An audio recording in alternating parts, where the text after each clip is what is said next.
আমাদের বাংলাদেশের আবেগ নিয়ে তরুণ যুবকেরা এবং বাংলাদেশের মানুষ যারা এস্টাবলিশমেন্ট তাদের যে সংগ্রাম, তাদের যে যুদ্ধ, তাদের যে অ্যাকাউন্টেবিলিটি, সেই অ্যাকাউন্টেবিলিটি থেকে বর্তমান যে অন্তর্বর্তীকালীন সরকার তারাও কিন্তু পালাতে পারবে না।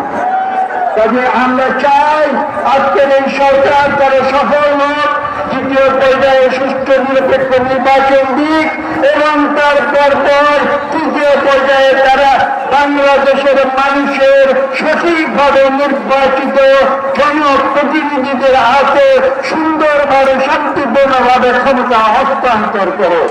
আমি বেশি কথা বলতে চাই না, আমি আজকে যে কথা বলেছি, আমরা চাই আমাদের ভারপ্রাপ্ত চেয়ারম্যান যে সংগ্রামে নেমেছেন, যার 70-90% বাংলাদেশের মানুষ তার আহ্বানে সফল করেছে, ইনশাআল্লাহ তার বাকি 10% আমরা রাজপথে থেকে আমরা সেই গণতন্ত্র অর্জন করব এবং আমাদের নেতা জনাব তারেক রহমানকে বাংলাদেশে ফিরিয়ে আনবো ইনশাআল্লাহ।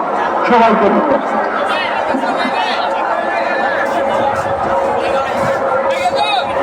সমাবেশ আমাদের মধ্যে অনেক বিএনপি ব্যক্তিবর্গ উপস্থিত আছেন। আমরা যাদেরকে আমাদের চোখের মধ্যে আসছে আমরা সবার নাম ঘোষণা করছে।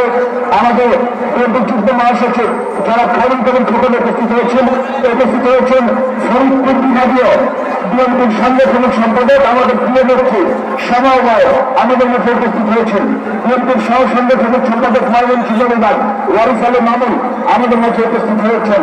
বিএনপির সদস্য খানরুল ইসলাম রবি, সদস্য মশিউর রহমান বিপ্লব, রাজনীতি আন্তর্জাতিক সম্পর্ক বিশ্লেষক মেজর জেনারেল করিম অবসরপ্রাপ্ত আমাদের মধ্যে উপস্থিত হয়েছেন। আমাদের মধ্যে শেখ মোহাম্মদ সাবুন জাতীয় নির্বাহী কমিটির সদস্য উপস্থিত হয়েছেন।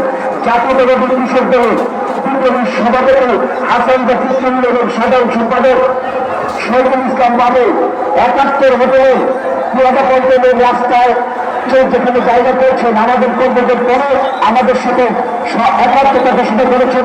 আমরা কৃষক দলের সভাপতি সাধারণ সম্পাদক সহ সকল ব্যক্তিগত শুভেচ্ছা জানাই। ফকিরাপুর থেকে দৈনিক বাংলা পর্যন্ত